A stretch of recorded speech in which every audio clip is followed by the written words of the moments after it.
Yo, beautiful soul family. Beautiful soul family. I'm about to chomp down on my lunch. Got some goji berries and some watermelon. I don't know about you, but I had really good sleep last night. It felt amazing, and I loved it. I didn't want to get up, but I did at the same time because life is shifting. I don't know if you can feel it. I've been blessed with abundance and graced with beauty and this feeling of ease. And I will admit that there has been a lot of shadow stuff coming up from the collective, from everything that is happening. I had to actually take work off on Sunday because sometimes the energies just suck the life out of you, and you can't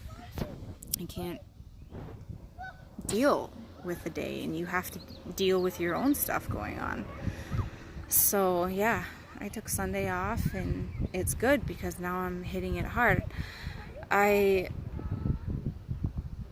think I'll do a video eventually about like my story, my awakening story and all that, and what's going on now currently. But when I was first waking up, you know, we all are born with different experiences of life.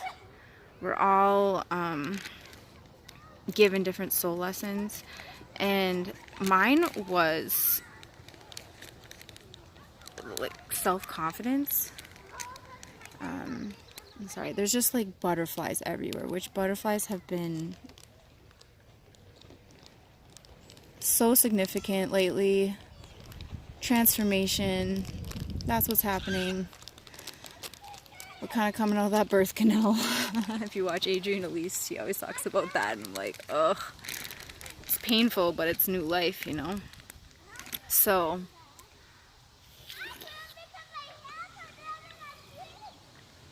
watermelon is life. Fruit is life. It has everything that we need. Everything. Nutrition is so messed up. It's so left brain dominated, and we think that we need meat. We think we need protein. We think we need to eat all these like heavy things in order to sustain our life, which really is just taking our life force to digest such heavy proteins and fats. Fruit is the easily digestible. And I'm actually reading this book, Back to the Brain of Eden, where their hypothesis is that when we first were, oh man, titty's falling out. Oops. There's like kids here, like, figure it out, Mandy. I should probably put my straps back on, but I don't want tan lines. But they hypothesize that, you know, the reason why our left brain is so dominant is because when we went out of the Garden of Eden, which is where our ancestors originated from, they needed to dominate animals. They needed to survive. So that's how our left hemisphere decided to start dominating things, and we kind of suppressed the right. So if you're interested in it, you know, you probably already are in tune with this if you're listening to this, but you know intuitively what you're supposed to eat and what feels good and what gives you energy. And fruit does it. Fruit and vegetables too. Nuts, those are great too, but in small quantities. Again, easy, fast digestion, so it doesn't clog up your second brain, which is your digestion. Oh, you see that? You see that butterfly? I thought I was gonna come and say hi. So anyways, back to the fact that we all have different soul stories. So mine, I'm starting to realize, oh, he is gonna say hi.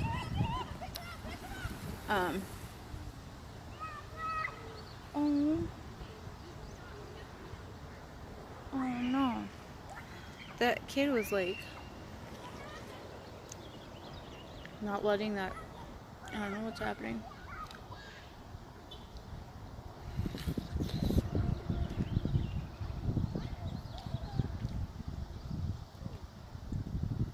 She's okay. There's adults over there, they got it.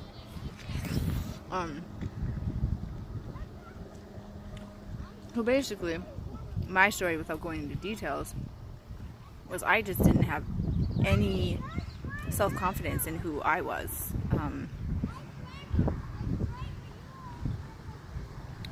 My mom especially thought that things should be a certain way, and because I'm an empath, I picked up on that, and her feelings became more important than my feelings, and my parents' feelings became more important than my feelings.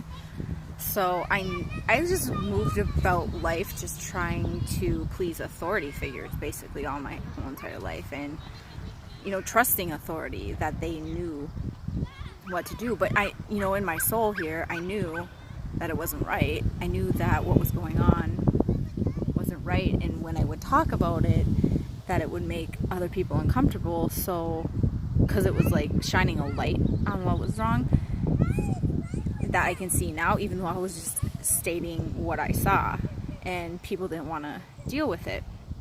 I can see that through my whole entire incarnation here in this body that I inhabit. It's one big soul lesson after another big soul lesson, and a lot of the time I was just masking who I was so I could get by. And I really got into my shadow self there for a lot of the dark night of my soul, because I thought the world owed me something and that I didn't have to resonate with that. I thought it should just come to me. And that's another thing that my parents did. It was like I had everything I wanted and more, but I was never satisfied. I didn't learn how to be thankful. I didn't learn how to appreciate what I had. I was always trying to get more and more and more. And it was horrible because you can never be satisfied that way. What was I going with that?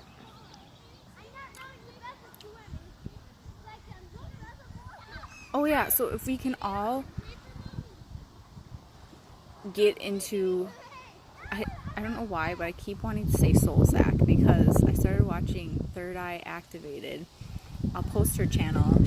She's another Heyoka sacred clown, whatever they call it, empath, who just calls it like she sees it, and I love it. I resonate deeply. So, and I also want to say, like, I don't always just eat fruit. I mean, the other day, I just totally slammed, like, 3 pieces of pizza because I was stressed. That's, like, one of my ways of escape, is if feeling uncomfortable about something, I'll just eat. That gives me some sort of satisfaction, at least for a second, and, I don't have to deal with whatever it is that I need to deal with. The emotion, like Sunday, I think that's the day I did it, was Sunday, because there's a lot of emotions, like repressed childhood stuff that comes up, and you're like, oh, I thought I dealt with that. No, here it is again, in a different way. Now you can deal with it in a different way. Find a creative solution in order to soothe yourself and parent yourself through it. Well, 3 pieces of pizza later, and my tummy's like rumbling, and I'm like, oh, why did I do that? But it's like, I know why I did it. I know it's hurting my body. I know it's not in my best interest, but yet I still do it because it gives me that instant satisfaction that helps me distract myself from what I really need to do. So yeah, coming into our soul stories, coming into who we are as individuals, it's not easy because we have to let go of the other storylines that were given to us along the way. And those stories have a huge emotional hold on us. For me, I get scared. I get scared of authority. I get scared because my dad was a bully and a narcissist. He has very narcissistic tendencies, and he treated my mom like shit. He provided, but I mean, I was really just an annoying blob to him for most of the time that got in the way of whatever he wanted to do, which I inherited, and then I end up being a bully to other people because I don't know how to deal with my emotions. And this was, you know, in the past, because I've worked on that stuff and I've allowed myself to come fully into my shadow and just be like, yep, that's shitty, but that's part of me, because we all have it. And Third Eye Activated, she actually talks about it. She talks about it like we're all on a spectrum, which I love because I'm an Aspie too. And we have the light and we have the dark. Every single one of us has the ability to be a shithead. Every single one of us has the ability to be an angel. And our circumstances, our programming, everything plays a part in that. But when we all come back to it, we realize we are all sovereign beings, and then we get to have the choice in how we respond to situations and how we react and how we live life, whether we're going to be a dark shithead and be a bully and treat people like shit, or we're just going to go about shining light on things and being truthful, which is scary. And I think most of my life I ended up just kind of masking and just playing a part and not really engaging in any other way and just dissociating a lot. But I mean, there's been dark shit that I did, you know, during the dark night of my soul. There's things that, like, I haven't even told my therapist about, where I'm like, what's wrong with me, you know? But it's all in us. And another good point,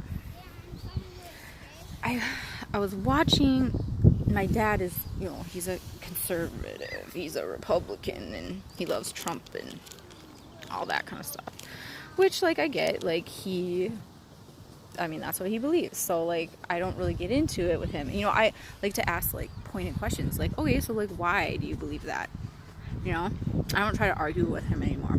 Because there's no point. There's no point in arguing with anyone. If someone believes something, you're not gonna argue your way. You're not gonna be able to point to actual facts to them because they're set in their beliefs.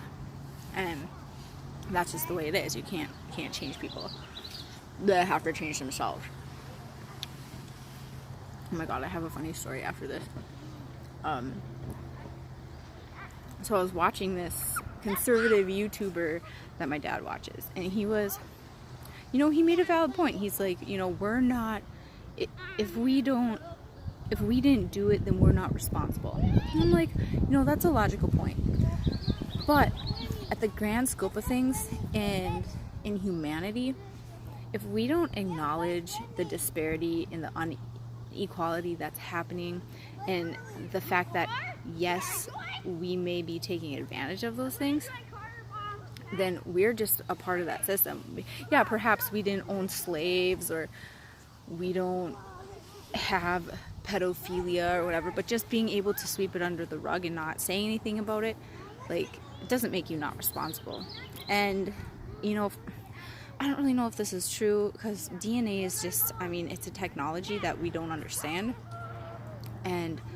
But the thing is, we know that it's passed down.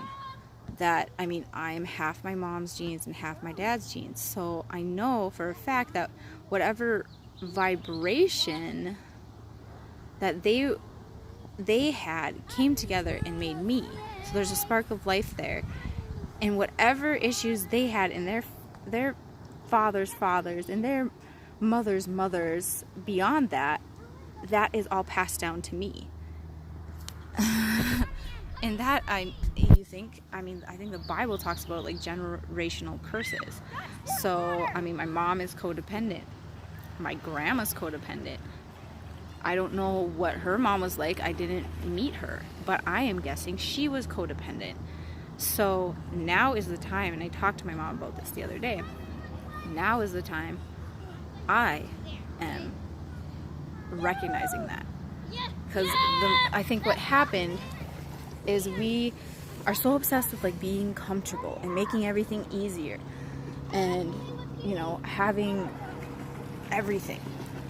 Well, now it's coming to the point where it's like we have everything we want, but we're still not happy. What are we missing? Oh, our heart, our emotions. We can't suppress these things. In order to have a satisfying, beautiful, balanced life, we have to connect the head with the heart. Because if we don't, we can't feel anything. It ends up just becoming a lifeless autopilot, you know. And I know we've all been there where we're just on autopilot, and it's like, what is life? Like, I'm just barely even getting by. It's like, what the fuck? But, okay, so this is my funny story.